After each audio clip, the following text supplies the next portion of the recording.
Bueno, buenas tardes a todos. Las personas, creo que estamos de moda. Está de moda poner el foco en las personas trabajadoras. Se habla a menudo de organizaciones basadas en las personas, de las personas como el eje sobre el que gira el desarrollo, de personas que miran hacia adelante para construir un futuro más justo, sostenible y, cómo no, infinitamente más humano y solidario. Las personas, sobre el papel, estamos de moda. Sin embargo, a medida que miras a tu alrededor y profundizas un poco más en el fenómeno, la conclusión más extendida, salvo honrosas excepciones, es que esos eslóganes están a años luz de convertirse en algo real. Si se aplica el microscopio, se ve cómo múltiples virus atacan de forma cruenta la posibilidad de convertir las escuelas, los centros de trabajo, sean locales o multinacionales, en organizaciones diferentes, llenas de vida, en las que mujeres y hombres desarrollan su creatividad, crecen como personas, aplican sus talentos naturales y producen en un entorno participativo y transparente. El día a día, las rutinas y los centros de producción, por lo general, se acercan mucho más al mundo que caricaturiza Forges. Vamos a firmarle un contrato de 5 minutos y luego ya veremos. Pura confianza.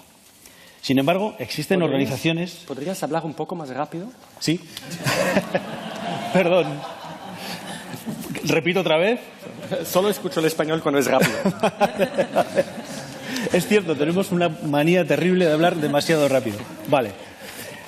Decía que el día a día, las rutinas y los centros de producción, por lo general, se acercan mucho más al mundo que caricaturiza Forges. Una de sus viñetas clásicas decía: vamos a firmarle un contrato de 5 minutos y luego ya veremos. Pura confianza. Sin embargo, existen organizaciones en las que las personas sí están en el centro de todo y con todas las consecuencias. Poco a poco estamos conociendo cómo emergen, de manera aparentemente espontánea, organizaciones desconectadas entre sí, pero coincidentes en la manera en la que toman y comparten decisiones, información y objetivos, en las que se confronta con respeto, con libertad y responsabilidad, y en la que las personas evolucionan hacia objetivos comunes. ¿Qué tal? Bien, lo entiendo. Es decir, todo lo contrario al piensas, luego estorbas, que impera en las cadenas de montaje y en esas organizaciones en las que las personas son consideradas como piezas, meros engranajes. Frédéric Laloux sabe mucho de esto. Su libro, Reinventar las organizaciones, un auténtico bestseller, destila realismo positivo y esperanza para la causa de las personas. Frente a la teoría de la empresa máquina, Frédéric avanza la teoría de la empresa como un ser vivo. Ha logrado conectar algunas de las experiencias mundiales más excepcionales y avanzadas en los campos de la autogestión y de la confianza y de la transparencia, y ofrece en su libro las claves y reflexiones necesarias para confiar en que el cambio es posible. Como aquellos navegantes que con sus apuntes permitían la apertura de nuevas rutas con más seguridad, su libro, su trabajo, dibuja el primer mapa de las organizaciones que siguen esos mismos patrones. Luego desmenuzaremos los 3 elementos comunes que has detectado en esas organizaciones, como la autogestión, la búsqueda de la plenitud y lo que llamas propósito evolutivo. De momento, gracias por tu trabajo y una curiosidad. ¿Cómo tomaste la decisión de escribir este libro? ¿Hubo algún hecho que precipitó que te metieras en esta investigación, larga investigación? Primero tengo que decir que el español no es mi idioma, ¿no? Entonces, haré lo mejor, pero de vez en cuando probablemente que voy a decir cosas en inglés y tú puedes traducir. Empiezas con una pregunta muy personal. Estoy buscando a qué nivel voy a contestar. Estamos hablando de emociones, ¿no? Sí, es verdad. Bien. Para mí el principio fue en el 2011. Yo había trabajado 10 años en una de esas grandes consultorías en McKinsey y después me había puesto de independiente, trabajando de coach y de facilitador con empresas grandes, bancos, empresas químicas.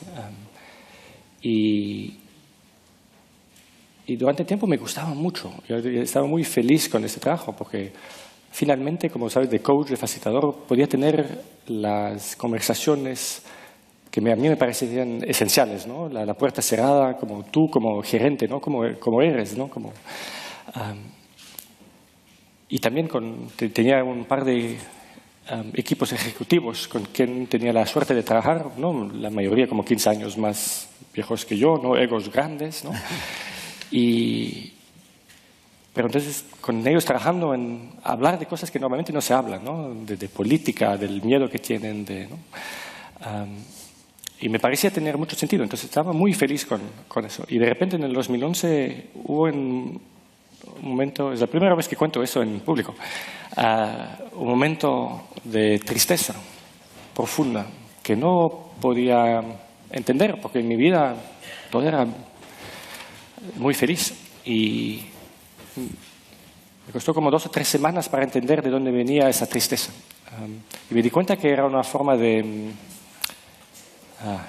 ¿cómo se dice? De mourning, cuando se muere alguien, como de Duelo. de duelo, de este trabajo que me ha gustado tanto y que me di cuenta que ya no podía trabajar con esas empresas grandes porque ya había entendido que en sus estructuras mismas, en sus prácticas mismas, son tóxicas. ¿Te dice? Tóxicas. Sí, perfecto.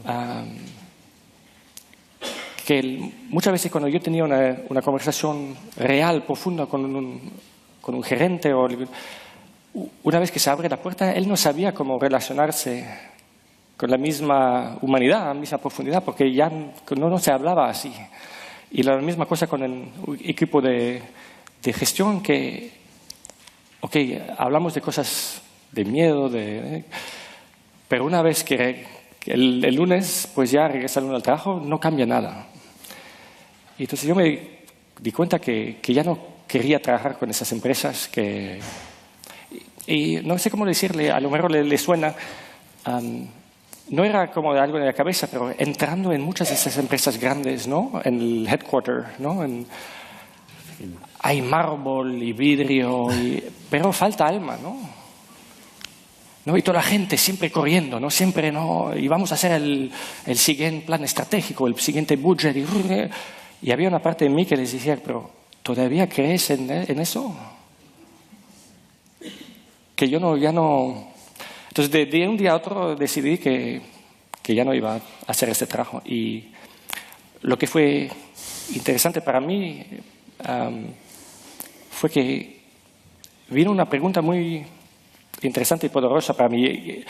La pregunta normal probablemente sería de, entonces ¿ahora qué hago? ¿No? ¿Cómo voy a ganar dinero? ¿No? ¿Qué tipo de trabajo voy a hacer? ¿No? ¿Qué identidad tengo? ¿Qué pongo en la tarjeta? Pero sentí con mucha claridad que eso no era la buena pregunta y que la buena pregunta era ¿qué podría hacer yo ahora, en este momento, que tendría más sentido? Y sí, eso es personal. Teniendo una confianza casi espiritual en la vida o en el universo, que si hago la cosa que más sentido tiene, no puedo pensar que de repente no vendrá dinero, que no, de cierta forma, no me van. Y entonces fue como el leap, como un salto, ¿no? De confianza, y preguntándome la pregunta así, vino directamente la respuesta. Es que había 2 proyectos y uno de los proyectos se vuelta a este libro, que sí todavía era importante para mí, por alguna razón, esa pregunta de cómo podemos estar juntos en organizaciones, pero de otra manera que la manera tóxica que yo conocía. Y yo sabía de mi propio trabajo, ¿sabes? Los mejores coachings que yo hacía, al final la gente se fueron de las organizaciones, ¿no? Sí, ¿no? Porque cuando hablamos de lo que sí, lo más importante en su vida, ¿no? Se dieron cuenta que ya no hace falta eso, ¿no? Y yo sabía que hay muchos ejecutivos que algún día dejan a su empresa. Hay muchas enfermeras, no sé si será lo mismo en España, muchas enfermeras en muchos países que ya no pueden trabajar en los hospitales. Muchos profesores, no sé si es lo mismo en España, en Bélgica, donde soy, es difícil encontrar a profesores porque las escuelas se han vuelto tan duras, ¿no? Tan tóxicas. Y entonces estaba consciente de eso y me decía, no toda esa gente se pone de coach como yo, ¿no? Habrá entre ellos unos que sí van a crear otra empresa, otro hospital, otra escuela, pero ya de otra forma, porque ya no pueden hacerlo de la forma antigua, ¿no? Y ¿Y cómo lo harían? Entonces fue a buscar, y entonces lo interesante, me parece que Joana lo ha dicho, ¿no? que aunque no se conocieran entre sí, muchas veces no solo los principios, pero casi las prácticas, las estructuras entre esas organizaciones son idénticas. Como si hay algo en el aire, ¿no? que está para nuestro tiempo y que diferentes personas están descargando al mismo tiempo. Precipitando. Muy interesante. La segunda persona que nos acompaña en esta mesa es Koldo Sarachaga. Cuando Koldo Sarachaga afrontó su ya mítica asamblea en Irízar en 1991 y empezó a liderar aquella firma, la LU tenía 22 años. El cambio organizacional que lideró en la fábrica de autobuses convirtió a la carrocera en un fenómeno de éxito, premiado, estudiado en las mejores universidades, entre otras cosas, por su revolucionaria organización interna. Demostró, y lo sigue haciendo, que se puede ser rentable, satisfacer al cliente, internacionalizarse, ser solidario, exitoso y hacerlo con una distribución igualitaria de los salarios y de los beneficios, sin necesidad de jefes. Esto impresiona, ¿eh? Ni máquinas de fichar, con equipos autogestionados y con muchos valores, ¿no? Como las hélices de esa nueva organización. Antes hablábamos de organizaciones desconectadas que ha encontrado Frederick en su búsqueda, pese a tener unos valores y formas de gobernarse comunes. Cuéntanos, Koldo, K2K Emocionando es el motor del cambio. ¿Cuál es el ADN de KVK Emocionando? Yo creo que casi lo has dicho de todo ya, ¿no?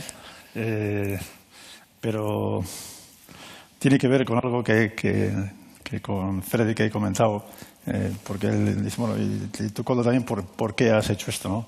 Entonces es muy difícil retrotraerte a qué llevas dentro que te motiva a hacer eso, ¿no? Yo le pensaba por contar que era un salvaje hasta los 17 años, con lo cual siempre estaba pues, de aquí para allá y haciendo cosas nuevas y siempre he sido un inconformista, no sé por qué, luego ya de mayor me ha dicho, tú eres un inconformista y un iconoclasta. Tuve que mirar a ver qué era iconoclasta porque no sabía, pero bueno, pues como dicen, vas en contra de todo, no sé por qué era. Lo de inconformista lo he leído en algún libro.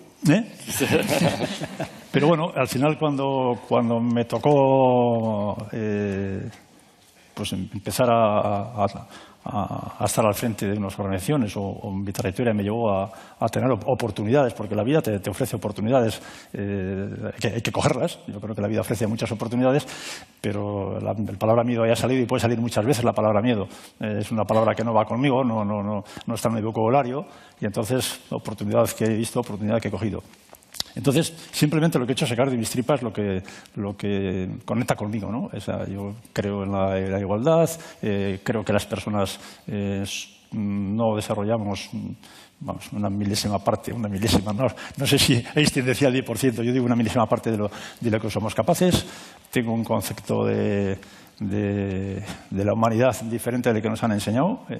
Creo en el concepto de humanidad, creo en el concepto de todos, no creo en el individualismo, y todo eso sin querer, en coherencia con mis sentimientos y con mi desarrollo personal, me llevaba a crear organizaciones de ese estilo y a evitar y huir de ese vocabulario que nos han impuesto por la jerarquía, ¿no?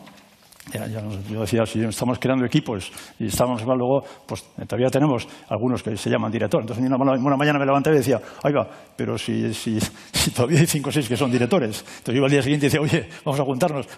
¿Cómo vamos a poder seguir llamándonos directores? Somos directores, somos los que llamamos la batuta, somos los que estamos dirigiendo. Este nombre no tiene coherencia, ¿no? Y poco a poco, pues todo ese vocabulario que hemos cambiado, que tiene que ver con aplicar las palabras a lo que significan, a lo que quieren decir y no de dónde nos las han metido, ¿no? O sea, que buscar siempre una coherencia y sobre todo poner a las personas en el centro del proyecto. Y las personas, lo primero que tienes que conseguir es la palabra confianza, o sea, no la palabra, lo que significa la palabra confianza. Buscar siempre la confianza. Y luego desde KVK, cuando nos acercamos a las organizaciones, pues nosotros lo único que les pedimos, no les pedimos números, no les pedimos papeles, no les pedimos que nos enseñen lo que están haciendo, que nos enseñen sus pabellones, sus salas o su esto. Solamente queremos que confíen en nosotros. Porque nosotros, sin conocer nada de ellos, ya confiamos en ellos, porque confiamos en las personas. Luego viene, diríamos, lo que algunos llaman muy difícil, que resulta muy difícil el cambio, que no deja de ser más que un viaje apasionante. Porque si no sería difícil, no sería un viaje apasionante. Con lo cual es hacer y seguir haciendo viajes apasionantes con personas diferentes, pues porque todas las personas son diferentes y son únicas, y cada día y cada hecho se convierte en un viaje apasionante. Entonces, pues de eso disfrutamos y a eso nos dedicamos.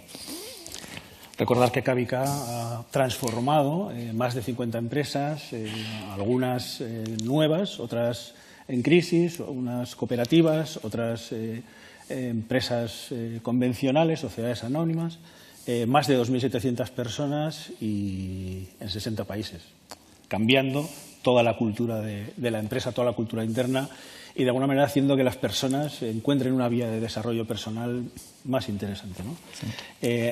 Ana Moreno es nuestra tercera invitada.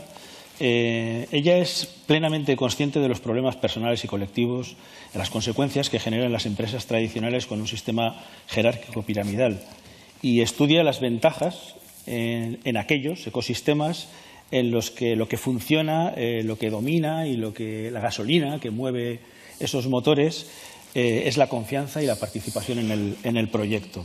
Es profesora de la Universidad Politécnica de Madrid, del Departamento de Organización, viene del mundo de la empresa, es decir, no es una académica pura, ha estado en la obra, ha estado en la pelea del día a día, está especializada en psicología social y organizativa y conoce múltiples entornos laborales, es decir, es un punto de comparación muy interesante. Bueno, gracias por estar aquí también. Dos cosas rápidas. ¿Existen datos de cuál es el nivel de satisfacción de los trabajadores con sus empresas, del nivel de implicación de los trabajadores con sus empresas? Y justo después, si son buenos, nos vamos a sorprender, a ver qué nos dices, pero ¿crees como Frédéric Laloux y como Koldo Sarachaga que se puede alcanzar ese estadio de plenitud en el trabajo con un entorno y unas culturas diferentes? Bueno, muchas gracias por la presentación, muchas gracias a Cavica por la invitación. Para mí, como investigadora de las tendencias organizativas más inspiradoras, el debate de hoy pues es todo un privilegio. Yo creo que todos los expertos y observadores de las empresas, de las organizaciones, ven que los niveles de motivación no son altos en estos momentos. No tenemos tantos datos como nos gustaría, pero, por ejemplo, datos de 2014 a nivel fuerza de trabajo de todo el mundo, pues un 63% de los trabajadores no están motivados, ¿no? O hay trabajadores claramente infelices en el puesto de trabajo, en un porcentaje no despreciable. Pero además de este nivel de motivación, yo creo que hay otro aspecto que empieza a tener mucha relevancia para las empresas, que es la capacidad para atraer y retener talento, ¿no? Entonces, en un estudio que afecta solo a la fuerza de trabajo en Estados Unidos, del 2016, se ve que las empresas están teniendo problemas en un 50% de los casos para atraer talento con competencias críticas, talento de lo que se llama alto potencial, dentro de que cada persona es importante y todos tenemos alto potencial, pero bueno, es una jerga. Y también dificultades para retenerlo. O sea, yo creo que estamos en un entorno muy tecnológico, la cuarta revolución digital, todos oímos hablar de los puestos de trabajo del futuro. Bueno, pues retener y atraer a esta gente está siendo difícil, ¿no? Entonces, ¿es posible tener entornos de trabajo donde la plenitud, el desarrollo personal sea parte de las condiciones? Sí, es posible. De hecho, en la teoría, nosotros que estudiamos teorías de motivación desde mediados del siglo pasado, ya lo decían Herzberg, Maslow, Tavistock, Senge, realmente siempre se ha dicho trabajador satisfecho, trabajador motivado, trabajador más productivo. O sea, parece que es un círculo virtuoso que se busca.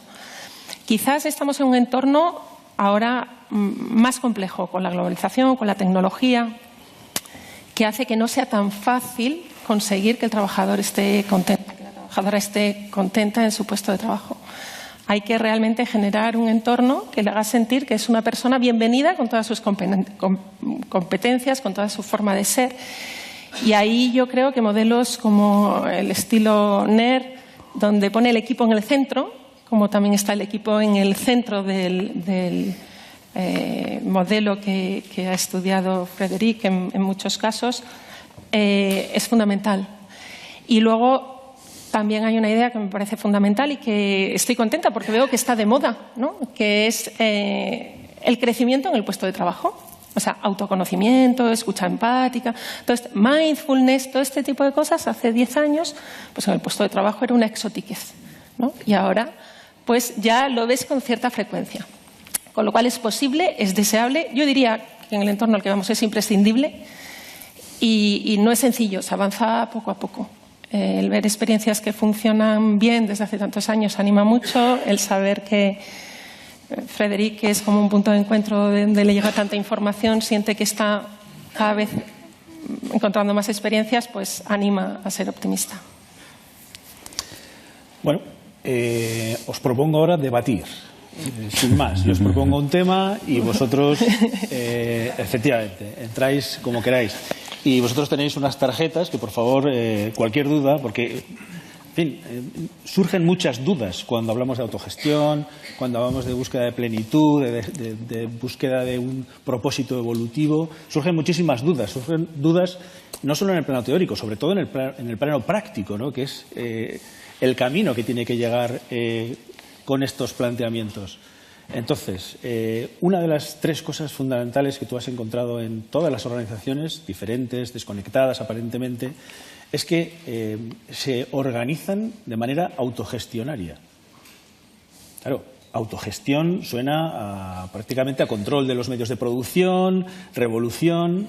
Sin embargo, no es eso. No.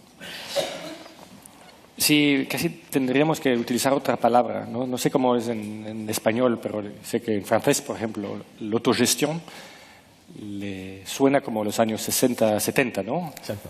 Como todos somos amigos y todo, ¿no? Vamos a hablar hasta el final de la noche, no consensus, ¿no? Y, ¿no? Todo, ¿no? Y no tiene nada que ver, no tiene nada que ver, ¿no? Por ejemplo, entonces hay muchas interpretaciones falsas que vienen de esa idea, ¿no? Tenemos muchas veces la idea, o tenemos la pirámide, la jerarquía que conocemos, ¿no? O es como un caos, ¿no? Pero no, en empresas como las de NER o otras, hay tanta estructura, hay tantos procesos, simplemente son procesos sin que una persona tenga poder sobre otra persona. Pero tienes empresas, no sé, una que me encanta es en Holanda, Buurtzorg, ¿no? 14.000 enfermeras sin ni un manager. No hay ni una persona que tiene poder sobre otra persona. Pero tienen estructuras muy claras, es muy claro cómo toman decisiones, es muy claro cómo van a manejar conflictos, es muy claro cómo van a gastar dinero. Entonces, hay tanta estructura, simplemente es una estructura diferente, ¿no? Y eso, pues sí, toma tiempo. La verdad que no pensaba encontrar eso cuando empecé mi investigación y me tomó como casi 2 años para entender, ¿no? Es casi una reprogramación total que necesitamos, ¿no?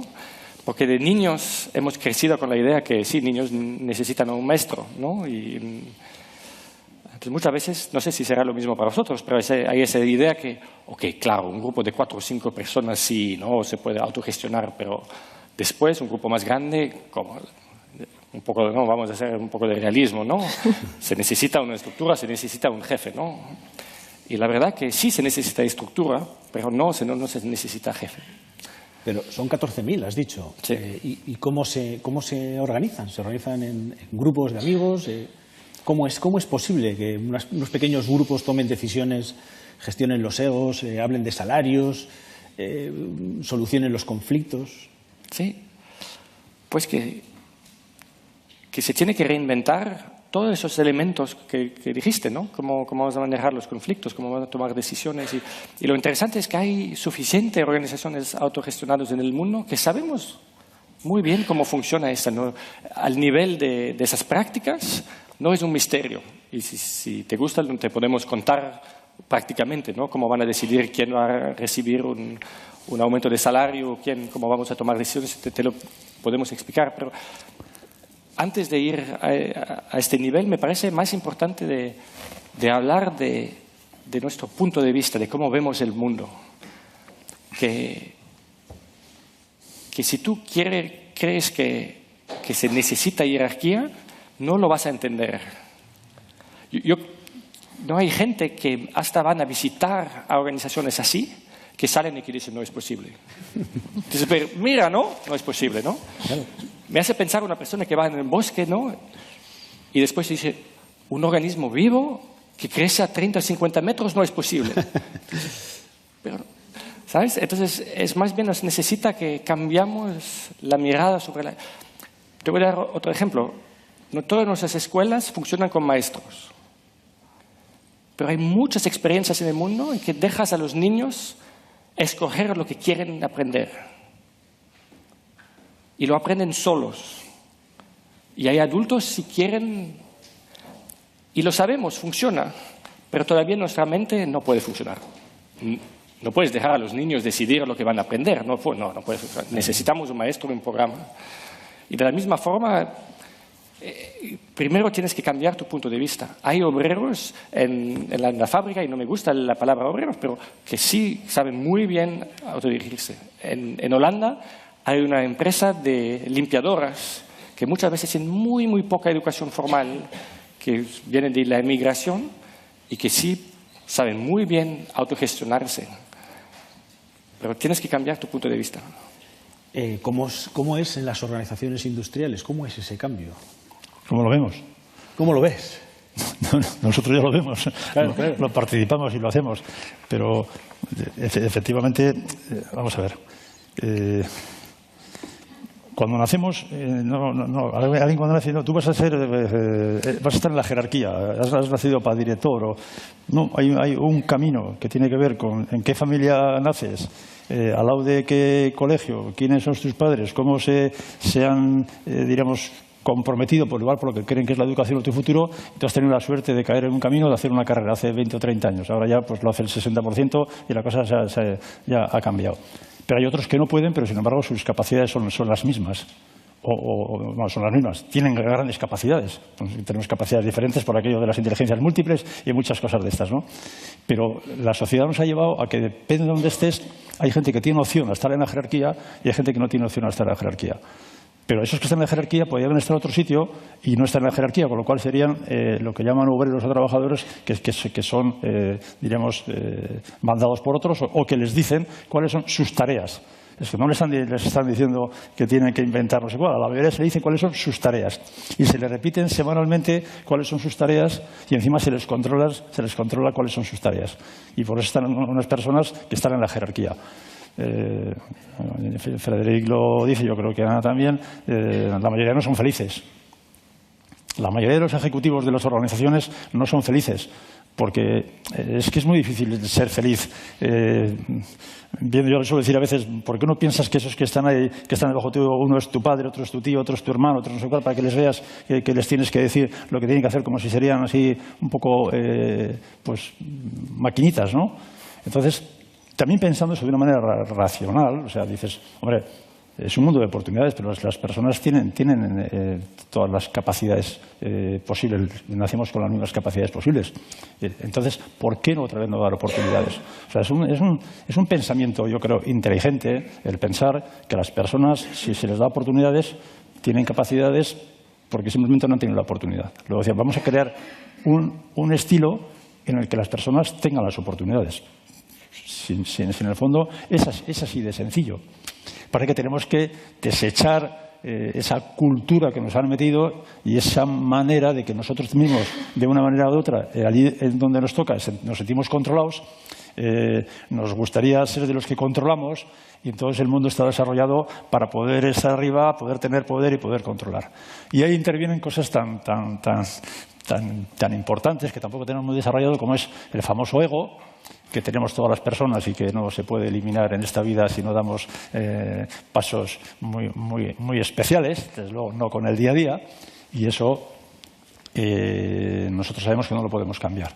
Nosotros sabemos que no podemos cambiar a las personas. Nosotros pensamos que creando ambientes diferentes, podemos hacer que las personas en su conjunto, y por eso vienen los equipos autogestionados como un tema básico para poder hacer ese desarrollo humano también que queremos en las organizaciones, para luego poder crecer. Pero primero desarrollarnos tiene que ser en base a personas que juntos, soñando juntos, teniendo intereses comunes, teniendo relaciones pues más amables, cosa que es complicado porque no están educados para ello, crear esos entornos que nos hagan evolucionar las organizaciones. Entonces, evolucionamos todos juntos y eso es posible, pero a veces creemos que tenemos que hacer cambiar a personas concretas. Y en el modelo tradicional nos han dicho que esto hay que meterle mano y hay que aplicarle la norma y hay que no sé cuál. Entonces, vamos contra las personas. Y entonces es un mundo de persecución y de cicatrices. Y eso no es así. Tú no eres quien para cambiarme a mí, porque además no lo vas a poder conseguir, y menos por esos métodos. Con lo cual las cosas se complican cada vez más. No hay dos personas iguales en el mundo, ni dos días iguales. Lo vuelvo a repetir porque hace muy feliz el interiorizar esto. Porque entonces cuando dices, coño, qué riqueza, me he encontrado con un raro, ¿no? Te has encontrado con una joya. Pero si ya sabías que era una joya, ¿por qué te parece raro? Si ya sabes que es diferente que tú. Entonces, en ese mundo en el que la diversidad, lo mismo que la diversidad de los árboles, la diversidad de toda la fauna que anda por ahí por la tierra a la cual pisamos, pues es una maravilla que es la diversidad, pues tenemos que saber que la diversidad humana es precisamente lo que te puede hacer posible esos cambios porque nos complementamos. Y no es una casualidad que el trabajo en equipo, viene como consecuencia de la complementariedad de que no somos todos iguales, somos diferentes, todos nos complementamos. Si seríamos iguales, sería muy aburrido, sería muy monótono. Hoy aquí hemos casi venido como de verde. Él trae un verde, Ana trae como otro verde, no nos hemos puesto de acuerdo, parece que... Pero son verdes diferentes. No, nadie puede decir, venís vestidos de verde. No, son verdes diferentes. Y desde ese verde diferente, que por algo vamos de verde, igual es que no nos gusta esto de la esperanza y de la primavera y de lo verde, pues somos diferentes, pero al mismo tiempo igual sentimos algo parecido. Es un problema de sentimientos, es un problema de evolución, es un problema de conciencia. Tenemos que intentar cómo elevamos la conciencia para que nuestro ego por lo menos disminuya, que no va a desaparecer, pero va a disminuir. Lo que ocurre es que el modelo educativo, el modelo social, lo que hace es potenciar el ego, porque te valoran, trabajas en tal sitio, y eres tal, coño, y tu hijo es tal. Joder. Entonces, claro, el niño igual está escuchando, el de 22 años, el otro de 28, y eso te pega un subidón a tu ego. Y con ese ego vas por la vida, pues haciendo verdaderos desastres. Verdaderos desastres. Y eso es innato a las personas y por eso tenemos que poner lo de la plenitud, lo del sentimiento, lo del mirarnos a la cara, lo de no solamente escuchar, sino vernos, no un modelo educativo que es tipo el que estáis ahora. Yo le pregunto al último, el amigo Joseba, ¿tiene gafas? No sabes, porque estás viendo nucas. Claro, el modelo educativo está en mesas, está en extractos parecidos, nos pasamos la vida viendo nucas, no viendo caras, no viendo sonrisas, no viendo expresiones, no viendo sentimientos, no pudiendo... O sea, estamos viendo por atrás, por así decirlo. Y si no, también nos han educado al espejo retrovisor, estamos también siempre mirando para atrás. Y ahí es donde nos cuesta avanzar. Y entonces está todo por hacer, con lo cual es una maravilla, porque está todo por hacer. Una oportunidad, ¿no? ¿Cómo llegan los estudiantes a la universidad? ¿Llegan abiertos de mente? ¿Son open-minded? ¿O, en fin, llegan ya con un espíritu ultra competitivo para crecer en una organización? ¿Cómo llegan? Bueno, yo creo que los jóvenes llegan en general con mente más abierta. Llegan a la universidad, yo creo que todavía con muchos conceptos por poner en los cimientos. Es cierto que ya nos llegan del sistema escolar pues sin cosas que esta mañana me decía Coldo, ¿no? Es que lo de meditar y controlar la atención debería hacerse desde los 3 años, ¿no? Bueno, pues no nos llegan así, no. Pero yo creo que es muy interesante porque los millennials tienen una mentalidad red diferente. hablamos mucho de las cosas que no nos gustan de esa generación red. Yo observo mucho las cosas que me gustan. Tienen un sentido de la identidad red distinta, un sentido de la individualidad distinto. Y yo creo que sí, que respecto a la autogestión es muy interesante. Jaume Gurt viene a dar en una de las asignaturas del máster de Ingeniería Industrial una charla sobre pues estos modelos, ¿no? El talento, el crecimiento personal en el puesto de trabajo, pues la nueva manera de gestionar personas. Entonces se quedan como así, es impresionante. 2 horas, no se oye una respiración. Cuando llegamos a la parte de los abrazos ya empiezan a hiperventilar. Claro, daos cuenta que llevan toda la vida ecuaciones diferenciales, calor y frío, resistencia a materiales, este tipo de cosas, ¿no?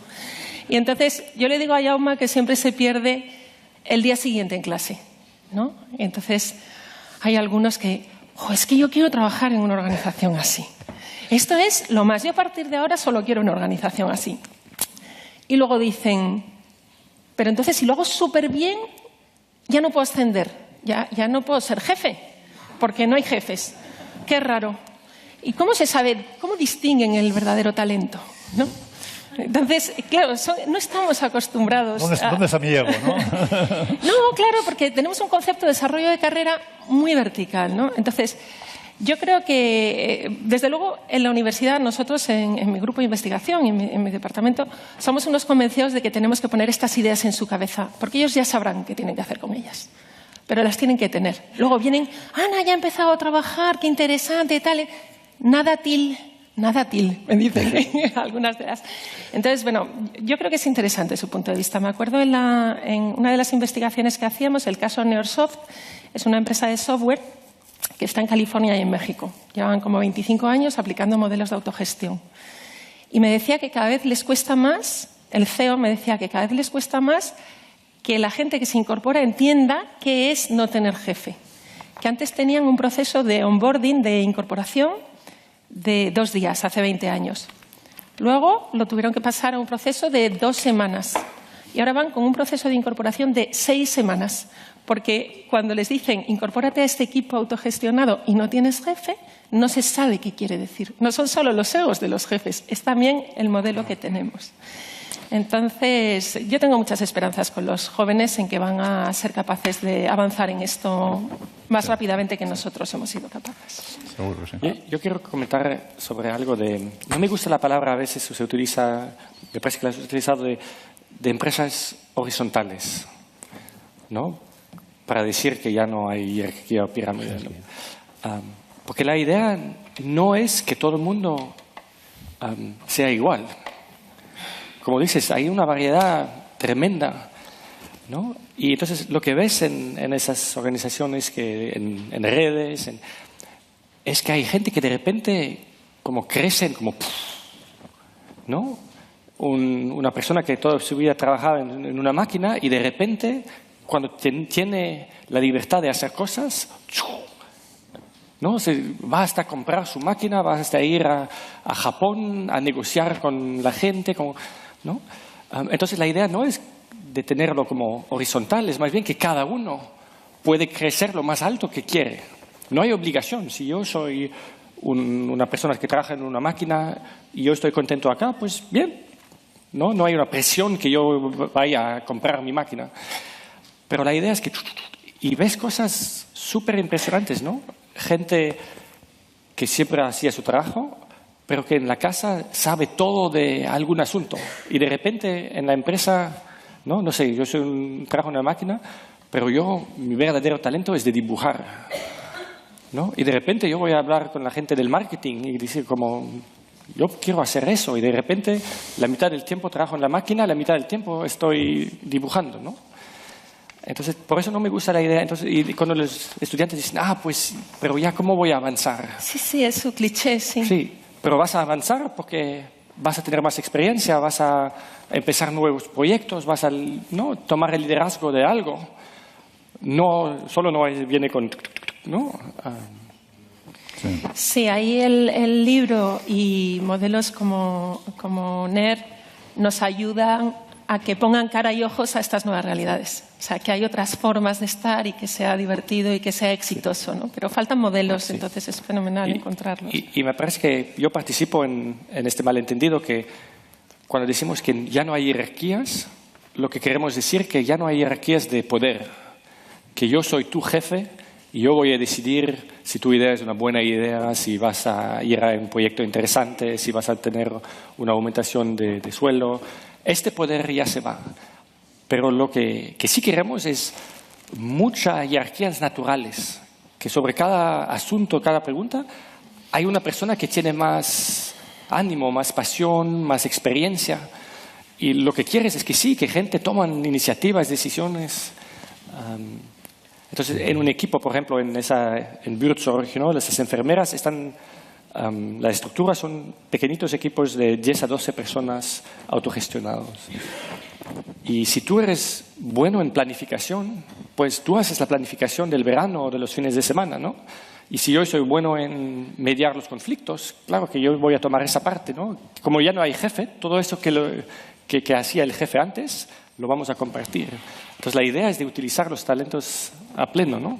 Y de que la gente crece. Entonces a mí me parece más vertical que antes, pero de otra forma. Autogestión, vale, es uno de los elementos comunes. El segundo sería plenitud. Habéis hablado ya, ¿no? de organizaciones en las que las emociones estén a flor de piel, de desarrollo personal, de hablar, de emocionarse, de comunicar más. ¿Es tan fácil llegar a una empresa en la que busques tu desarrollo personal, en la que te comuniques, en la que las emociones estén a flor de piel? Porque hay una pregunta que tú haces en el principio del libro que es impresionante. Dices, ¿podemos crear organizaciones libres de politiqueos, burocracia, disputas internas, estrés, fatiga, resignación, resentimiento o apatía, de las poses de los directivos y de la monotonía que experimentan los que están en la base de la pirámide? Sí. Te quiero decir una cosa. De lo que hablamos, siguen siendo organizaciones humanas. Siguen teniendo conflictos, siguen teniendo gente que se ha levantado con... ¿no? Entonces no es como perfecto, ¿no? Es como... Pero sí ya tienen formas de discutir a las cosas, de manejar conflictos, formas más humanas.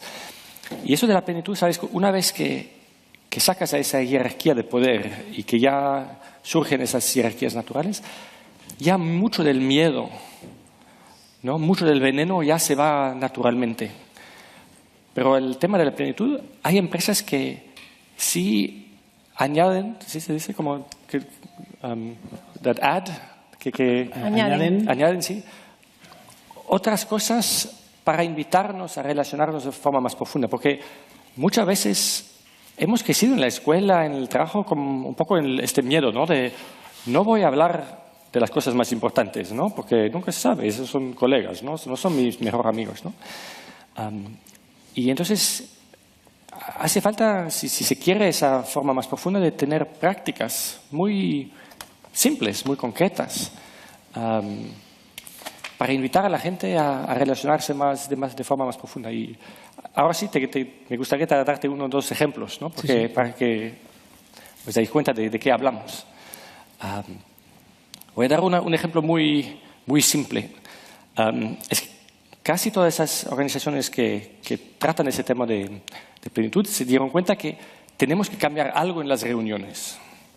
Porque las reuniones es el lugar en que el ego surge muy rápido, ¿no?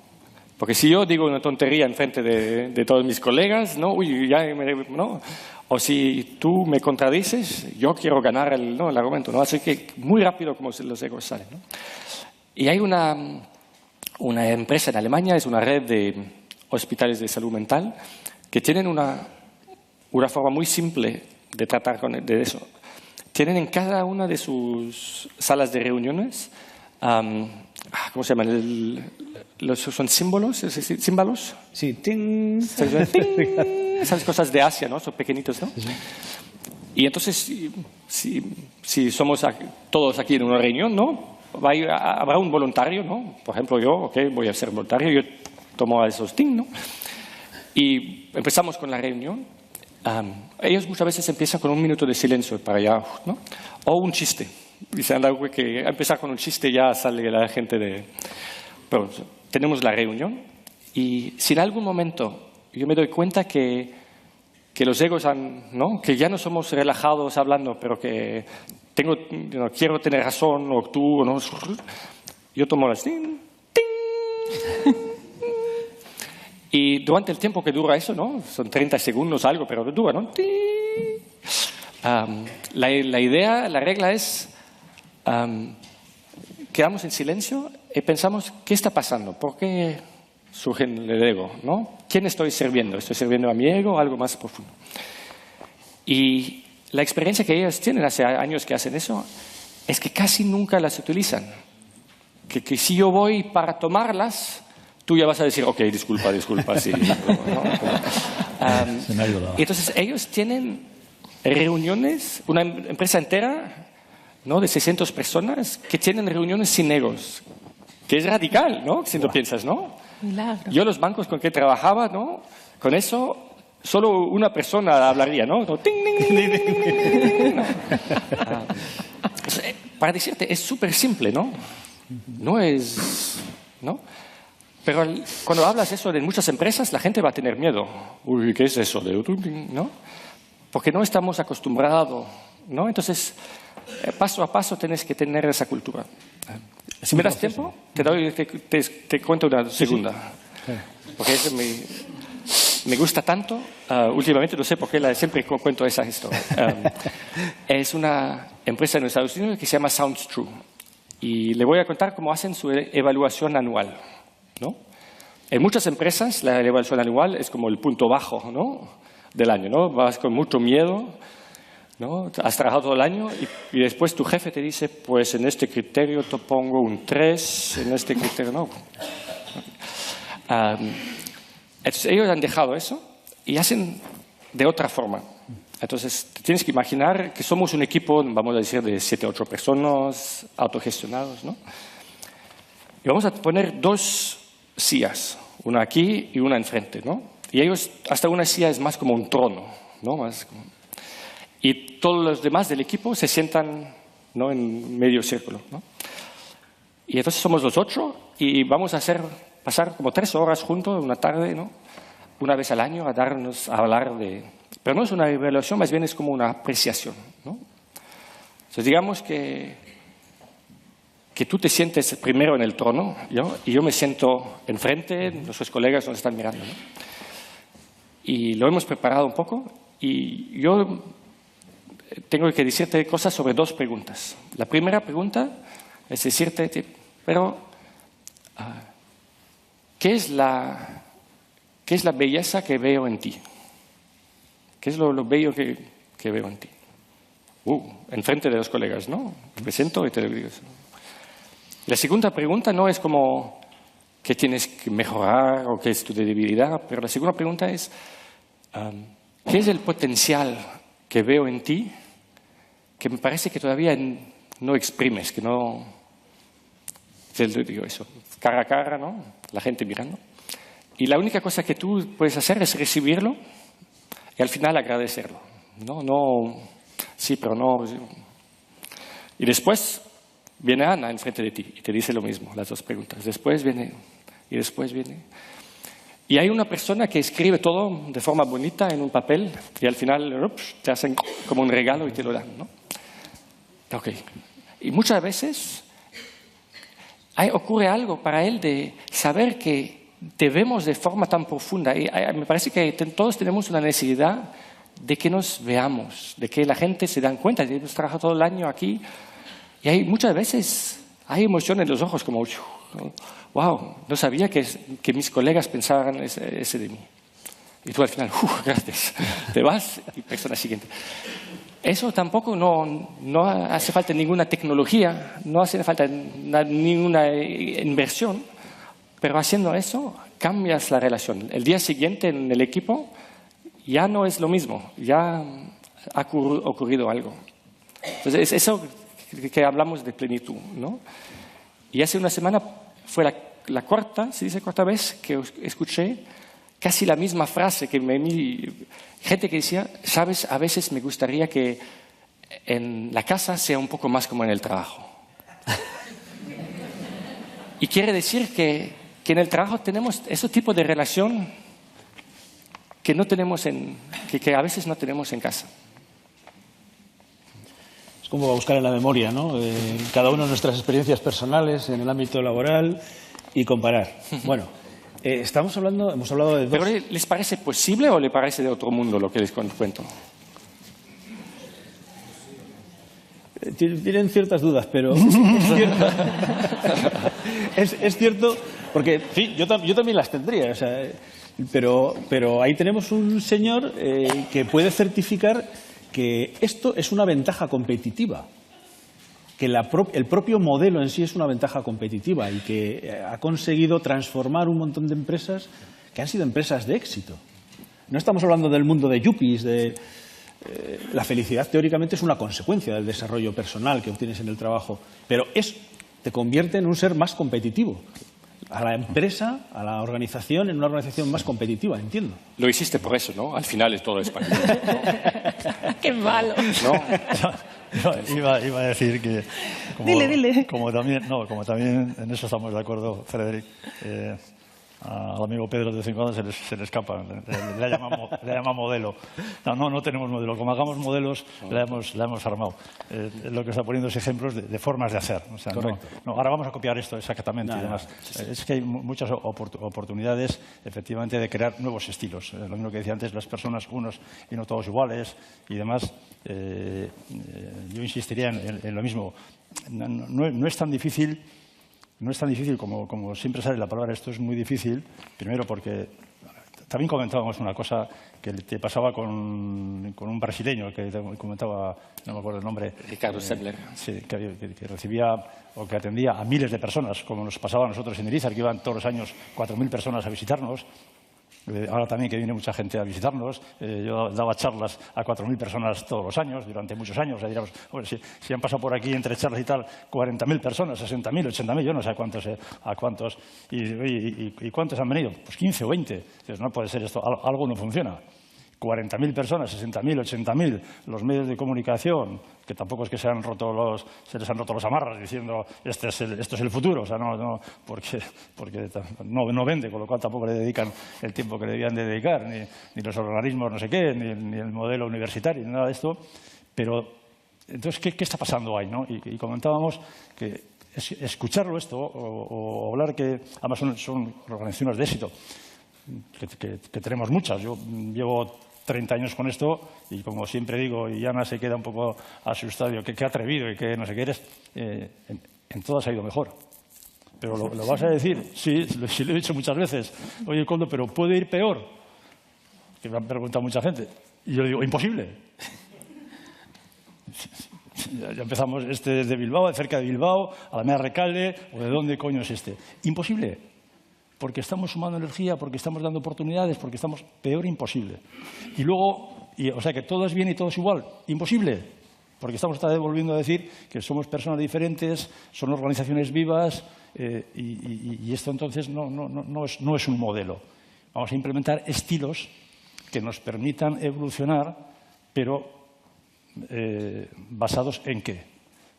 En sistemas, en procesos y procedimientos, en tecnologías de no sé cuál. Eso ya vendrá después. Como decía ya Frederic, ya en el equipo ya diremos cuál es el proceso. Resulta que tenemos procesos, pero no viene de un lugar o de una multinacional o de una asesoría de no sé dónde, sino que los que más saben de aquello que están allí, pues crean sus procesos. Y entonces tenemos procesos. Claro, cuando uno hace su proceso, vive su proceso, es como cuando él comentaba que nosotros lo hacemos mucho. Vamos a comprar una máquina, el Saturn, y nos vamos a Japón o nos vamos a tal con las personas que van a estar en la máquina, que llevan mucho tiempo en la máquina y que le van a dar el toque a la máquina de aquello que necesitan. Y vamos a buscar un compañero y vamos a elegir al compañero. O sea, no necesitamos a nadie de recursos humanos, como todavía se enseña en la universidad, a nadie de recursos humanos, porque van a elegir al compañero los compañeros. Entonces, claro, eso visto así dice, bueno, o sea que las personas que entran no las ve nadie de la jerarquía, bueno, porque eso de la jerarquía no sabemos dónde anda, y entonces los compañeros eligen. Y y tenemos vivencias que también nos comentamos también en la radio, además, que pues vivencias a veces que personas que parece que están como echando un pulso al estilo que estamos implementando, pues porque están en el sindicato, porque fuera les dicen no sé cuál, porque les crean mucha presión, porque eso de que va, seguro que estáis participando y que tenéis vosotros las riendas y tomáis las decisiones, o tú o sea, hay mucha presión del exterior para este cambio. Entonces, a veces las personas no expresan lo realmente lo a gusto o lo que agradecen o lo bien que están contra el sistema imperante. Y parece que tienen que mantener una especie como de estilo un poco rudo a veces, un poco tal, pero ves ejemplos sobre todo cuando las personas cuentan a otros. Lo hemos hablado varias veces, cuando te enteras de estas cosas, porque son ellos los que eligen, están solos, pero son vivencias de cuando viene uno nuevo y le explican, tú no sabes la suerte que vas a tener, dónde vas a venir a trabajar. Aquí no hay jefes, aquí las decisiones las tomamos nosotros. O sea que ya puedes tener bien en cuenta que aquí, cuando vengas, aplícate, porque un chollo como este no vas a encontrar. Esto es diferente a... Coño, y luego dices, pues a este no se lo he oído yo decir tan claramente como diciendo, aquí estoy feliz, estoy no sé cuál. No, parece que mantiene una... Porque necesita años. Como cuando nos preguntan, ¿y esto cuánto tiempo lleva? Toda una vida, porque estamos haciendo un cambio cultural y las personas tienen que ir como gestando que eso es cierto, que eso es todos los días, que eso va a ser siempre, que eso va a ser también cuando Cavica no esté, que va a ser cuando no sé qué. O sea, porque son docenas y docenas y décadas y décadas de una cultura que ha vivido y que ha mamado, ¿no? Entonces, en eso hay que tener mucha paciencia y hay que ser muy sensible a la evolución. Diríamos, no es tanto hemos llegado, sino saber que estamos en el buen camino y que cuando hacemos así decimos, uff, ¿dónde estábamos? Uff, lo que nos queda. Y entonces, otra vez volvemos a sentirnos bien, a no agobiarnos con el conflicto que va a estar siempre, pero que es otro conflicto y que es desde otra posición y que es desde otra sensación de éxito. A las personas les gusta el éxito y si un éxito compartido, aunque mucha gente no lo demuestre, porque campana de Gauss sobre cómo somos de expresivos y de sonrientes y de satisfechos cuando nos pasa algo. Pues no, a algunos les toca la lotería y pasan por ahí y no se lo notan. Resulta que le ha tocado a él y ha sido viviendo y haciendo vida normal y le ha tocado la lotería.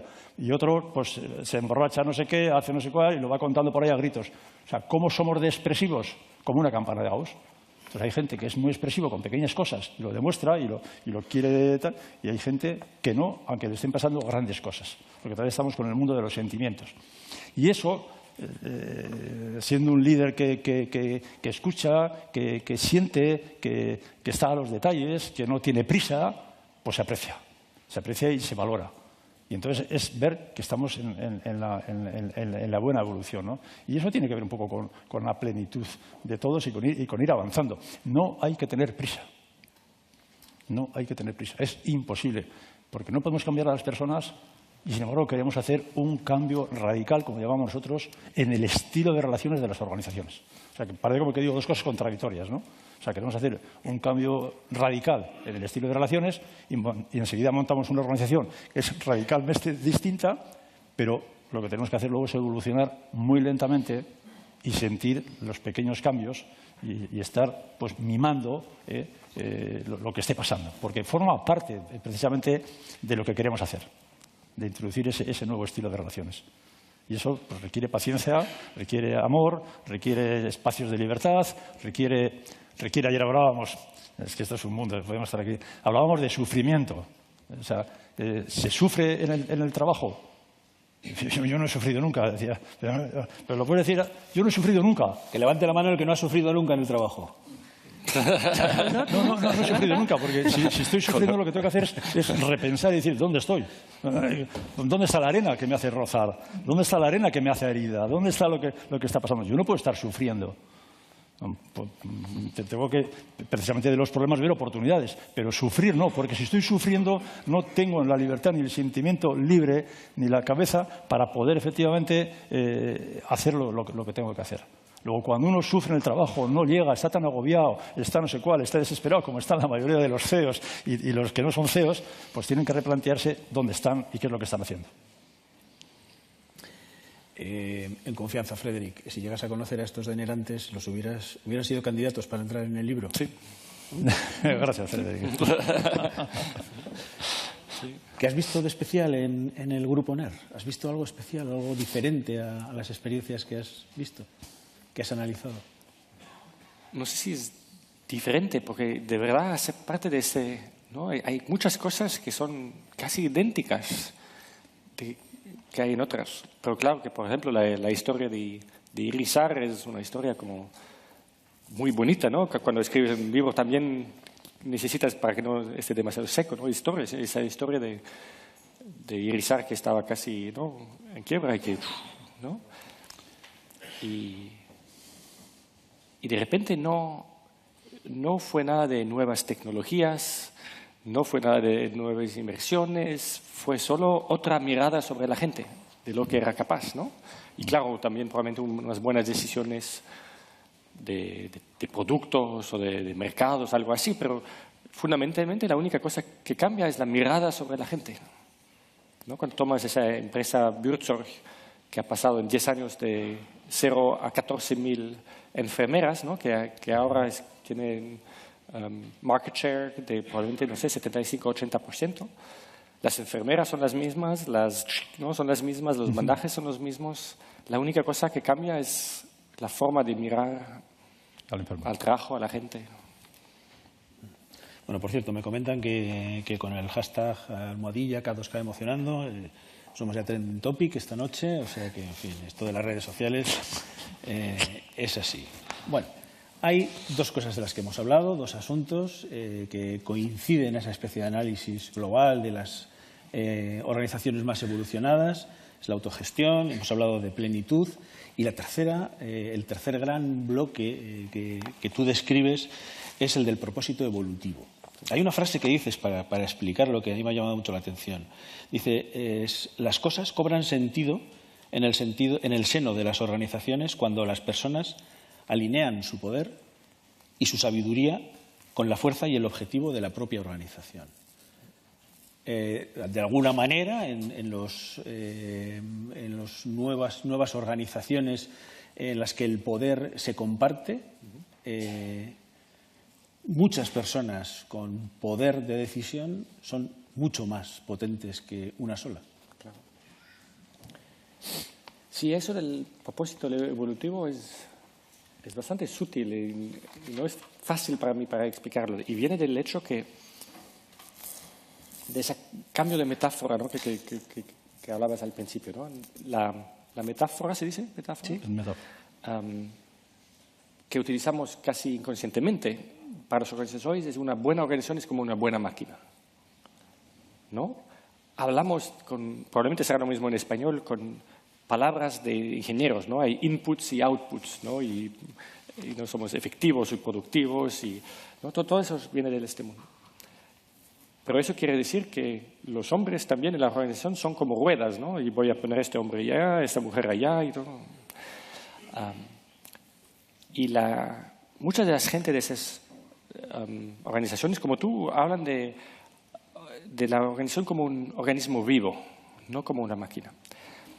Y eso tiene consecuencias muy profundas. Una máquina le tienes que programar. Una máquina por solo no va a moverse, ¿no? Y entonces en las organizaciones tenemos todo eso, todas esas prácticas que van tenemos que tener un plan estratégico, ¿no? Una visión a 10 años, un plan estratégico a 3 años, un budget, ¿no?, como se dice, ¿no?, propuesto para el año siguiente, y después objetivos que vamos en cascada en toda la pirámide, cada uno tiene su objetivo, y después tenemos incentivos y te van a dar más dinero.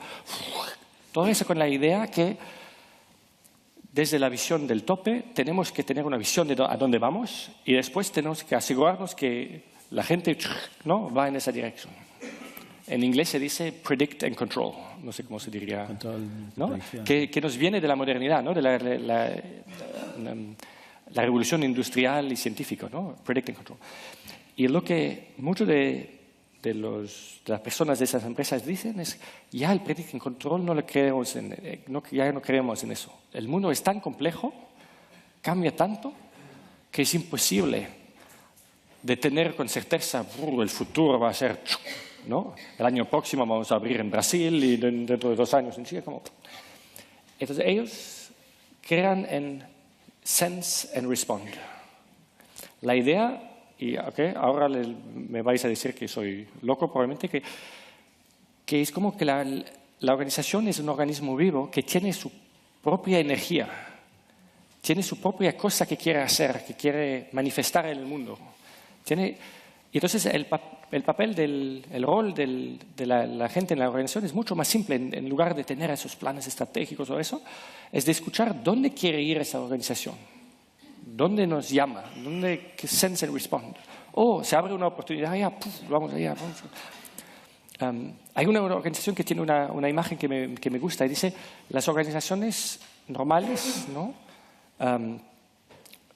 Como se miran a 3 años y planifican para el año siguiente, ¿no? Y dicen, nosotros somos como farmers, ¿cómo decís? Eso. Y nosotros miramos a 20 años y planificamos para el día siguiente. ¿Sí, no? Entonces tiene el propósito como una cosa que le llama, pero no todos esos planes, todo eso. Y al principio parece loco, ¿no? ¿Cómo puedes manejar una organización sin plan estratégico? No puede funcionar. Pero otra vez, pues sí, funciona muy bien. Pero es otra. Me hace muchísima gracia porque yo recuerdo cuando Koldo nos explicaba cómo se hace, ¿no? Decía, no confía, no cree en los planes estratégicos. ¿Cómo es posible organizar un plan estratégico a 5 años y las cosas cambian en 2 minutos, ¿no? Vivimos en un mundo absolutamente volátil, con variables que cambian, se transforman, precios, y en el grupo NER se habla de planes de ideas y objetivos. Pensamientos estratégicos. Ideas, los píos. Se trata más del mundo de las ideas, pues es un poco lo que en el fondo quiere decir Frederick, qué queremos ser, dónde queremos más estar, pero no el año que viene dónde y el siguiente dónde y con cuánto y no sé cuál, sino tener sí una idea de cuáles son esos pensamientos que tenemos, ¿no? Que eso es como una familia, como se oye, ¿qué queremos? Pero no, vamos a tener un hijo a los 14 meses y 2 días y además vamos a hacer no sé qué, no sé cuál, y a mí me van a subir el salario, no sé, con lo cual podremos comprar el segundo coche, no sé qué. Eso es un poco lo que es absolutamente imposible. Pero sí que cuál es, por así decirlo, el estilo de vida que queremos o qué pensamientos tenemos. Y esos pensamientos pues se revisan y sirve un poco como otra vez pues de vernos a pensar en cada año, como lo que el ejemplo antes de la silla o así, ¿no? Poder juntarnos para pensar, pero no tanto para planificar. Nosotros hemos hecho muchas fábricas por el mundo, y yo jamás en mi vida he llevado un plan de viabilidad. Y en algunas partes hemos llegado y al de 2 semanas hemos tenido que cerrar. O sea, fíjate si hubiéramos hecho el plan de viabilidad y alguien te pilla una copia y te lo pone en el periódico, estás cargado para toda la vida. O sea, habías hecho un plan de viabilidad que todos son hacia arriba, ¿qué le metemos? ¿Un 3 o un 5 cada año? ¿Qué crecimiento?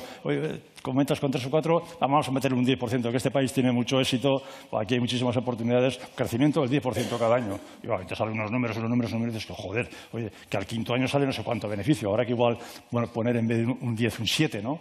Esto funciona así. Entonces, claro, eso es una locura. Pero eso es cuando hay jerarquía y tienes que presentar cosas. Y luego tienes que efectivamente demostrar qué está pasando ahí.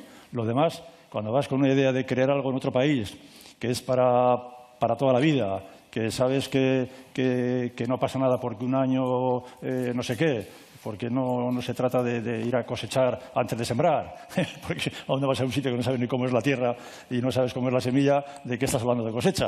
O sea, es que son cosas absolutamente contra natura, ¿no? O sea, vamos a un sitio y vamos como los conquistadores, como Cristóbal Colón, y luego decimos, joder, este loco que hizo, se mató a todos los nativos que veía y tal, pues estamos haciendo nosotros casi parecido, como diciendo, vamos a ir y recogemos lo que nos da la gana y decimos que vamos a ganar el 12% de lo que hemos invertido y hemos vendido.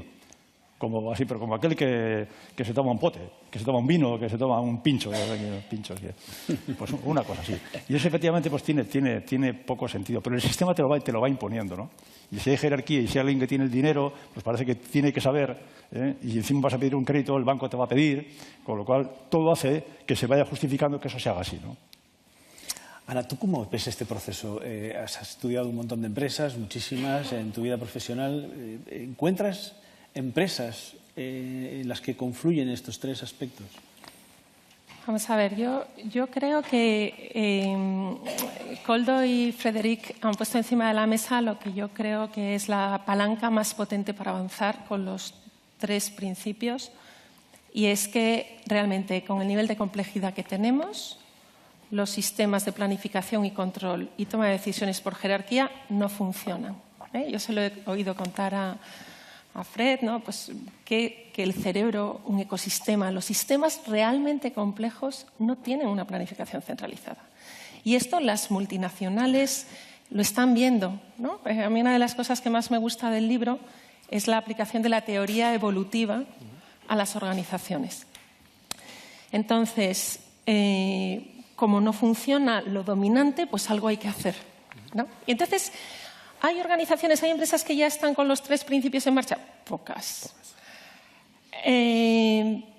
Pero cada una avanza desde una posición. Tú has empezado valientemente y nos has metido contigo hablando de autogestión. Esa es la que más asusta a las estructuras tradicionales. Decías, bueno, el libro Reinventar las organizaciones nos da como un mapa, y es muy cierto.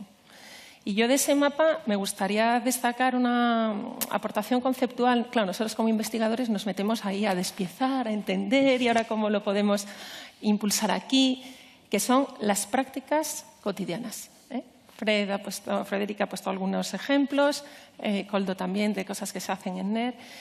Y a mí me parece que, así como autogestión lo dices y la mayoría de los directivos hiperventilan directamente solo de oírlo, pero en cambio tú puedes hablar de plenitud y eso se entiende bastante mejor porque está muy alineado con las buenas políticas de gestión del talento desde hace años. El discurso se entiende.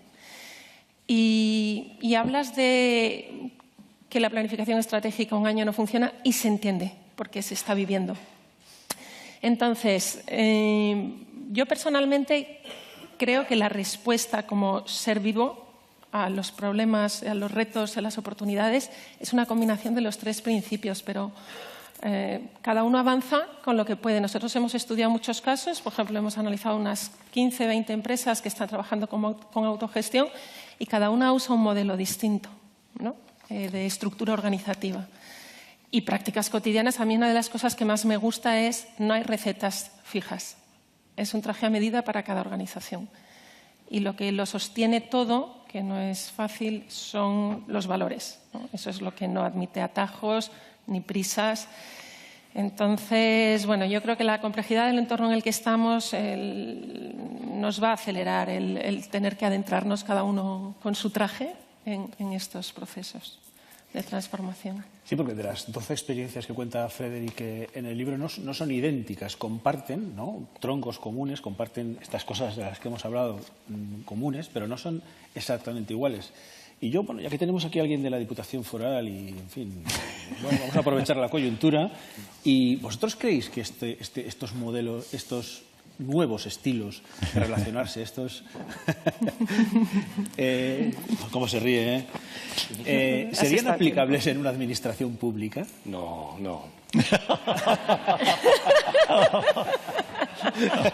Ivonne, defiéndete. Claro que sí. Claro que hay dificultades especiales, ¿no? Que tienen, no sé cómo es aquí, pero yo sé de Bélgica, por ejemplo, que hay cosas como estatus, ¿no? Estatus que complican las cosas, ¿no? Pero te voy a contar, por casualidad es en Bélgica, que son los 2 ejemplos más bonitos que yo conozco de empresas públicas. Y es el Ministerio de Seguridad Social y es el Ministerio de Transporte. Y ellos they approached it de una manera muy lista, me parece. Es que han dicho a la gente, si quieren, pueden trabajar un día o 2 en casa, desde la casa. Ya sin como el time clock, ¿no? Clink, clink. No vamos a mirar cuántas horas trabajan. Pero si queréis eso, en equipo debéis definir los indicadores, ¿no?, que vamos a hacer públicos para mostrar que sí, que el trabajo se hace, ¿no?, y de buena calidad. Pero ustedes van a definir, nosotros no lo vamos a definir para vosotros, ¿no? ¿Cómo vamos a medir eso? Entonces, la gente se reúne y ya es como, ya se meten a pensar de otra forma, ¿no? Ay, ¿cómo les vamos a mostrar que hacemos buen trabajo, ¿no? Pues no sé, el número de ficheros que hacemos, la calidad, ¿no? Y eso es decir, ok, se van a casa y ya nos vamos a medir, ¿no? Y empezaron con eso y ya de repente hubo cambios y cambios que muchas veces, no sé si es lo mismo, tú cambias algo y no puedes saber lo que ocurre, ¿no? Pero hay una espiral positiva, ¿no? Y te voy a contar una cosa que a mí me toca mucho. En el Ministerio de Transporte hicieron eso, ¿no? Y entonces, muy rápido, como el 60% de la gente lo aprovechó y ya está trabajando 2 días de la casa, ahora 3 días. Pero había la gente que está en el, ¿cómo se dice? Recibiendo a los clientes, ¿no? ¿Sabes? ¿no? Que ellos dicen, pues, no es justo eso, porque nosotros no podemos recibir a los clientes en casa, ¿no? Entonces, ¿no? Pero de repente ya había como un espíritu tan positivo que gente que hacían los ficheros, ¿no? Decían, pues si quieres, yo me gustaría hacer 1 día o 2 recibiendo a los clientes y tú 1 día o 2, ¿no? Y eso no fue una invención de los recursos humanos, ¿no? Es la gente que... Y de repente la gente entonces hacía los ficheros de casa, ¿no? Y de repente vienen las personas que limpian, ¿no? Los limpiadores, ¿no? Que dicen, pero ¿y nosotros? ¿Nos vas a pagar para limpiar nuestra propia casa, no? Y eso no es justo, ¿no? Y tenían un call center y había nueva tecnología que la gente de call center también podía tomar llamadas desde la casa, ¿no? Entonces hicieron un sistema que las personas que limpian pueden 1 día o 2 tomar llamadas desde su casa. Eso no funciona para todos. Hay gente que viene de la inmigración, que no hablan el francés suficiente o el holandés, pero muchos de ellos, de repente, todo eso no era planificado, pero todo eso ocurre cuando cuando permites cosas. Koldo, ¿tú qué piensas? ¿Qué opino? ¿Qué opinas? No, sí, nosotros tenemos una pequeña experiencia, ¿no?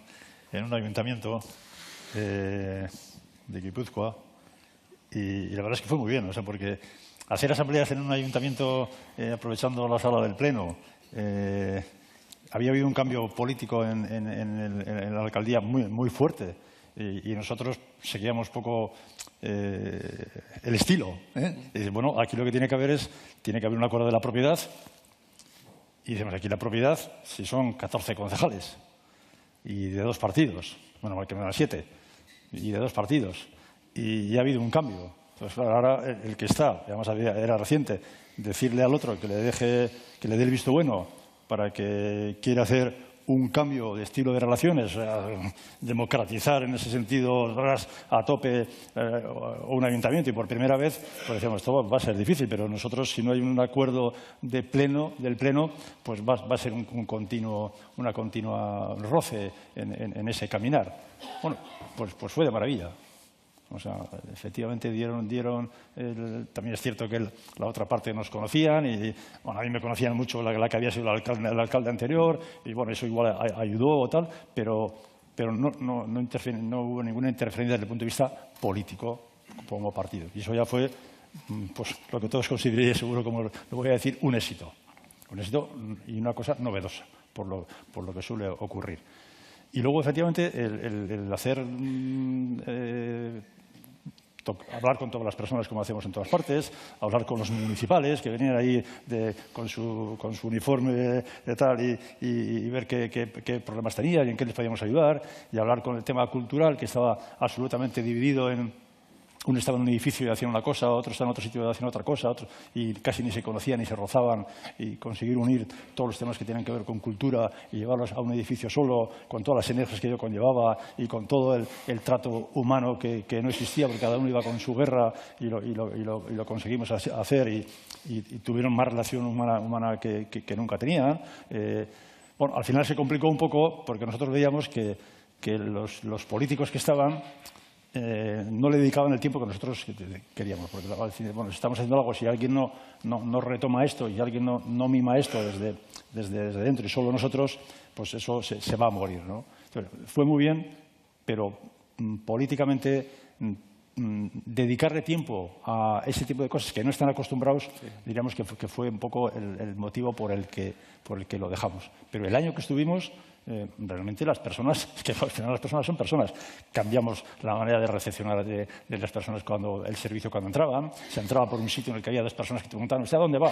Pues entonces vaya por ahí, por un sitio mucho más amable, con una entrada directa a las personas que atendían, con unos colores, pues así mezclando colores en las paredes que te hacían mucho más, no sé qué, medios 2 uniformes ahí de entrada. O sea, muchísimas cosas de ese estilo y en eso, pues diríamos la sociedad, el pueblo, la ciudadanía, notó que había un cambio de recepción.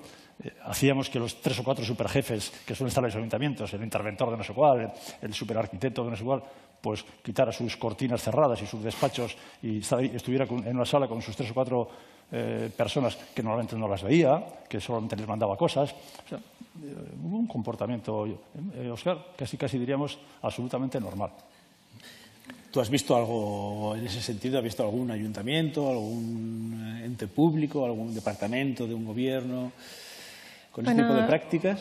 Hemos investigado algunos casos pequeños. Nos parece un reto difícil, pero pensamos que desde una universidad pública tenemos que abordarlo con optimismo. Entonces, hemos estudiado lo que llamamos mancha Steele, quizás luego David Martí luego nos cuente, ¿no? Que el nombre de mancha Steele que nos encantó en el grupo de investigación es suyo. Es el Conservatorio de Barcelona, ¿no? Pues es una mancha Steele dentro de una corporación. Nosotros tenemos el Centro de Innovación y Tecnología para el Desarrollo Humano, que es un centro pluridisciplinar dentro de la Politécnica, que es una mancha Steele. Hemos identificado algunas cosas que nos parecen prometedoras. Por ejemplo, en la administración pública es muy fuerte la misión. El concepto de propósito evolutivo, la misión es muy fuerte. Y hay muchos empleados públicos muy comprometidos que renuncian a muchas cosas de una vida profesional en el exterior porque están alineados con esa misión. Eso es positivo. Hay huecos de ineficacia y eso es positivo. En una organización mecanicista no hay un hueco. O sea, todo tiene sus KPIs, tal. O sea, aquí no puedes poner innovación porque te dio una inspiración ayer. No.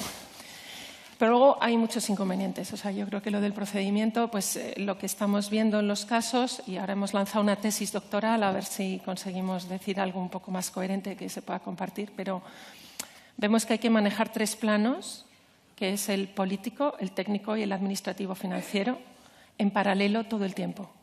Y eso es rayando en lo heroico, ¿no? Entonces, bueno, pero hay que ir. O sea, de momento lo vemos como una fuerza de innovación. El reto principal es que cuando nace una mancha Steele no muera de un golpe, ¿no? Y luego ya siguiente derivada, a ver cómo consigues que se extienda. Los 2 proyectos de la Administración belga son muy interesantes porque me parece que los proyectos de Administración General del Estado son los más difíciles. En el caso de esos 2 ministerios en Bélgica, ¿no? Los administradores del ministerio lo empezaron... ¿Como mancha? Sí, no, que los políticos no lo sepan, ¿no? Porque los políticos muchas veces tienen mucho miedo, ¿no? Son responsables y si algo va mal, ¿no? Pero ahora es ya un éxito tan grande que todos los políticos se quieren meter en la foto, ¿no? Eso es bueno. Se ha cambiado totalmente. Sí. Voy a meter una cuña a Ana. Sí, a ver qué he dicho mal.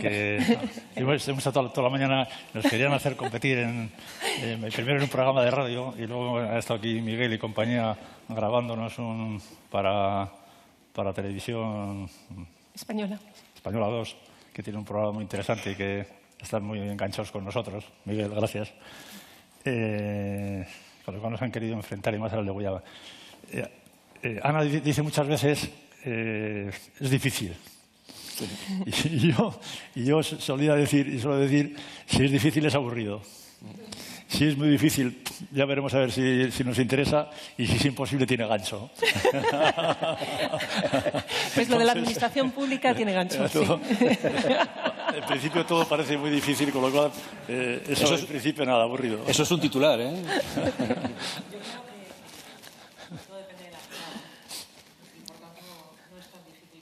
Eso es. Todo depende de la mirada, dice. Qué bonito. No, Bueno, pero todo depende de cómo te prenda. Empiezan a llegar algunas preguntas del público. Animaros, si tenéis dudas, que seguro que tenéis. Pasarlas. Dárselas ahí a... Una. Preguntan por las conexiones entre el nuevo estilo de relaciones, entre los nuevos estilos de organización de las empresas y género. Dice si en ese estudio de organizaciones se ha podido identificar elementos diferenciales de género. Es decir, mujer, hombre, diferencias. ¿Quieres tú? Yo tengo una respuesta, pero en el espíritu de la pregunta no me parece normal que el hombre hable primero. Esto es lo que se llama un floating brown. La de los estudios. Bueno, la verdad es que nosotros también estamos empezando a reflexionar sobre la influencia de que estos modelos más centrados en las personas favorezcan la igualdad de oportunidades de género. Eso es lo que nos gustaría encontrar y partimos de que sí. Por ahora hemos visto algunas cosas que invitan al optimismo y otras que no tanto, ¿no? O sea, de alguna forma, cuando un sistema es un ser vivo conectado con el exterior, si no tomas medidas específicas, traslada dentro de los estereotipos del contexto. Entonces, en organizaciones con autogestión, donde los trabajadores deciden los salarios democráticamente, tal, pues hacen un estudio 15 años después y ven que hay brecha salarial de género, lo cual te desanima mucho. Pero, por otro lado, ves que el estilo de gestión del compromiso de las mujeres es muy bienvenido en este tipo de culturas. O sea, la mirada, pues parece que algunos CEOs sí dicen no, porque claro, queremos tener más mujeres en nuestros equipos, tal. Entonces, bueno, yo creo que nos faltan datos. Koldo daba esta mañana unos datos que a mí me ponía muy contenta. Sí, nosotros no los conocía, sí. Algunos datos seguro que ya vi que salí igual de memoria no lo sé, pero lo que sí constatamos es, bueno, primero, jamás hemos tenido un salario diferente por género, raza o cosa por el estilo. Si alguno lo hace, pues lo ha escondido mucho y me extraña que eso lo hagamos y lo hayamos hecho. En los resúmenes de cosas que hacemos solemos poner pues qué tanto por ciento de mujeres hay, qué salarios tienen, para que se vea claramente lo que es. Y también ponemos cuántas mujeres hay, que hay menos que hombres, pues porque si cogemos AMPO, que tiene 400 y pico personas, pues son temas de fundición y demás, y no es muy normal que haya. Haciendo motores o máquinas de no sé cuál, pues no se meten en esos campos, por lo cual tenemos menos mujeres, pero sí que en lo que llamamos los equipos de pilotaje, en los liderazgos que aparecen en el siguiente rango de donde toman las decisiones, donde los equipos fluyen con sus líderes, hay un tanto por ciento más de mujeres que el tanto por ciento que hay de mujeres entre hombres. O sea que sí asumen más responsabilidades que las que les corresponden diríamos por proporcionalidad. Con lo cual, pues creo que si es así es porque se lo merecen y es porque los demás quieren que estén. En ese sentido, pues me parece que es interesante. Bueno, aquí hay uno que ha puesto la directa. Dice, ¿cuál es la clave para conseguir que un dueño quiera que su empresa se autogestione? ¿Cuál es? Le pones algo en su... Tomado nota, ¿no? ¿Cuál es la clave? Dice, ¿cuál es la clave para conseguir que un dueño quiera que su empresa se autogestione? Pues puede ser que tiene una gran visión de futuro o puede ser que esté desesperado. más o menos por ahí van los tiros. Sí, ¿no? Sí, por ahí van los tiros. Sí. ¿Cuántos casos de empresas que iban bien nos han llegado? Menos que los que van desesperados. Sí, ¿para qué vamos a contar mentiras? Es así. Bueno, eso, sin embargo, pues lo que tenemos que hacer es estar agradecidos porque nos permite pensar que con cabezas, propietarios desesperados. Con lo cual, pues cuando uno está desesperado no le fluye bien toda la parte interna, o sea, que le cuesta conciliar el sueño, le cuesta conciliar con su entorno, con lo cual el esfuerzo hacia todo lo que tiene que hacer es mayor y se supone que si está en una situación de estrés, pues es una organización estresada, lo cual complica más la situación.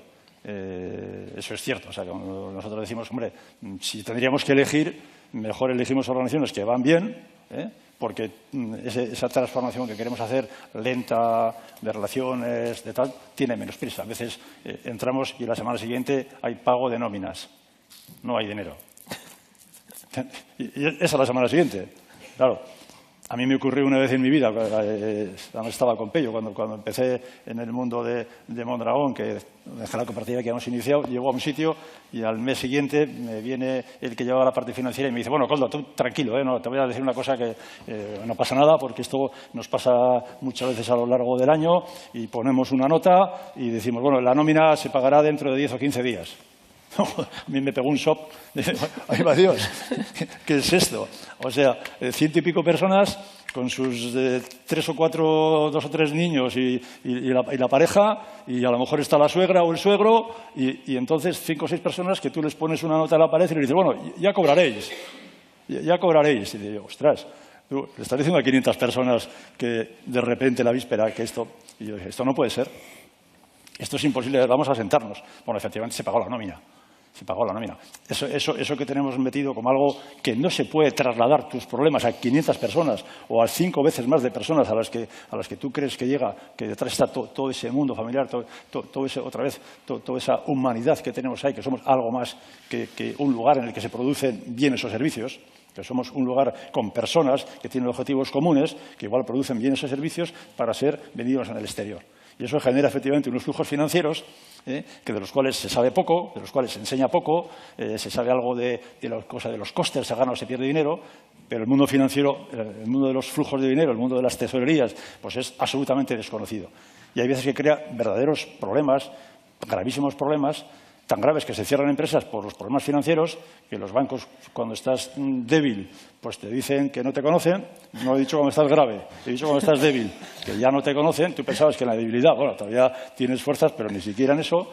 Entonces te las tienes que arreglar, primero, porque quieres que no ocurra eso con las familias y segundo, porque tienes que conseguir que todo empiece a cambiar y que vean eso como uno de los problemas que efectivamente ocurren en las organizaciones que no tenían en cuenta, y desde ahí también ver que todos tenemos que intentar conocer la realidad de lo que pasa. O sea, cómo otra vez la comunicación, la información, la transparencia total se convierte en un arma positiva pues para afrontar los problemas que surgen, ¿no? Como es ese.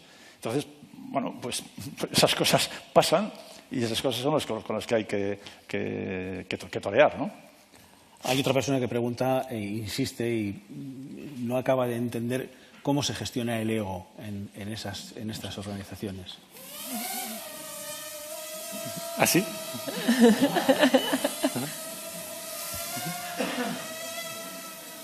¿Dónde vas? Vaya, creo que es una visita inesperada.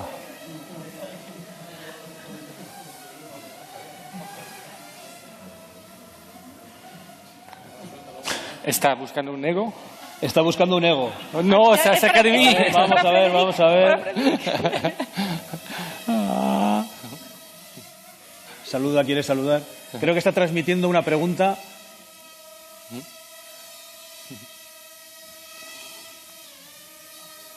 Muy bien, Pedro.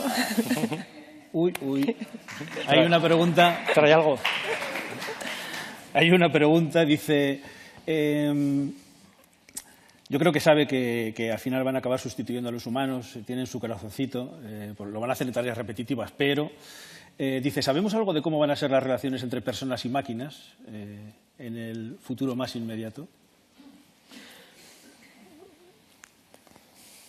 Yo no tengo nada que decir sobre eso.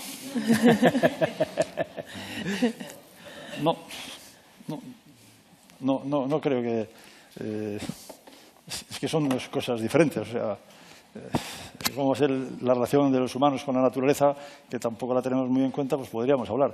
Pero con las máquinas no se comunican, las máquinas no se relacionan. O sea, ¿cómo nos relacionamos nosotros con el devenir de las organizaciones y con las necesidades que tenga, porque las máquinas, si serían en el estilo nuestro, pues las compraríamos nosotros. Con lo cual, hemos comprado el juguete que queremos para hacer las cosas que queremos y entonces no hay nada especial. Claro, si me ponen las máquinas, si me ponen los juguetes, si me dicen cómo tengo que jugar, pues igual será pegando en la patada al juguete, enamorándome del juguete o no durmiendo a cuenta del juguete. Es que no lo sé. no lo sé. Todo depende de cómo sea el origen de la relación con el juguete. Bueno, está claro que al final el cambio tiene que partir de uno mismo, ¿no? Habéis dicho, os he escuchado que el cambio está en nosotros. Hay optimismo, hay elementos para confiar en que el futuro puede ser diferente, se pueden organizar empresas de manera diferente y, bueno, yo creo que esa es la clave. Gracias a los tres por estar aquí, por compartir vuestras ideas, gracias. Vuestros proyectos y a vosotros también, claro. Muchísimas gracias.